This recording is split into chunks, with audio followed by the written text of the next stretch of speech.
दोस्तों, जरा एक सवाल का जवाब दीजिए।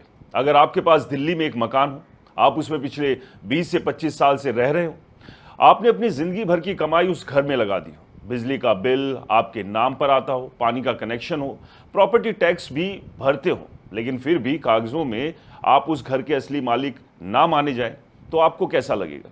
सोचिए, अगर कल आपको बैंक से लोन लेना हो, अगर आप अपने बच्चों के नाम पर प्रॉपर्टी ट्रांसफर करना चाहते हो, अगर आपको वो मकान बेचना हो या उसके बदले कोई फाइनेंशियल सुविधा लेनी हो, और तभी पता चले कि आपका घर अभी तक पूरी तरह कानूनी रूप से रेगुलाइज नहीं है, क्या होगा तब? यही प्रॉब्लम दिल्ली के लाखों परिवारों की थी।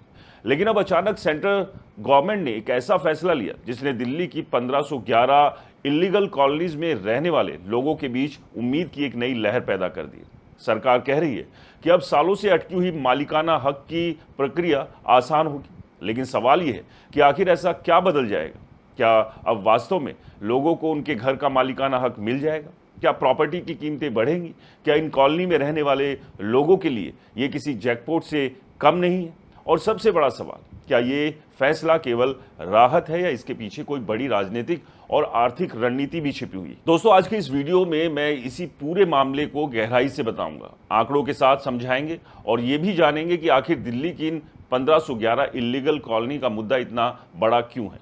दोस्तों, दरअसल दिल्ली में इलीगल कॉलोनी का इतिहास कई दशक पुराना है। जैसे जैसे दिल्ली की आबादी बढ़ती गई, वैसे वैसे लोगों ने ऐसी जमीनों पर घर बनाना शुरू कर दिया जहां डेवलपमेंट प्रोजेक्ट पूरी तरह लागू नहीं था या जिनका औपचारिक लेआउट सरकारी रिकॉर्ड में स्वीकृत नहीं था। समय के साथ ये बस्तियां बड़े रेजिडेंशियल इलाकों में बदल गई। लाखों लोग इन कॉलोनियों में रहते हैं। सरकार ने पहले भी इन्हें नियमित करने के प्रयास किए, लेकिन प्रोसेस इतना मुश्किल था कि अधिकांश लोग मालिकाना हक प्राप्त नहीं कर पाए। 2019 में प्रधानमंत्री अनअधिकृत कॉलोनी आवास अधिकार योजना यानी PMUDAY शुरू की गई। इसका उद्देश्य था कि इन कॉलोनियों में रहने वाले लोगों को कानूनी अधिकार दिए जाए। लेकिन कई मीडिया रिपोर्ट्स के मुताबिक योजना की प्रगति अपेक्षा से काफ़ी स्लो रही।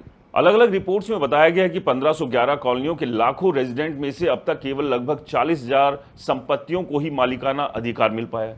जब करोड़ों रुपए की संपत्तियों के मालिक अपने ही घर के कानूनी डॉक्यूमेंट्स के लिए संघर्ष कर रहे हो, तो जाहिर है कि कहीं ना कहीं व्यवस्था में बड़ी प्रॉब्लम थी।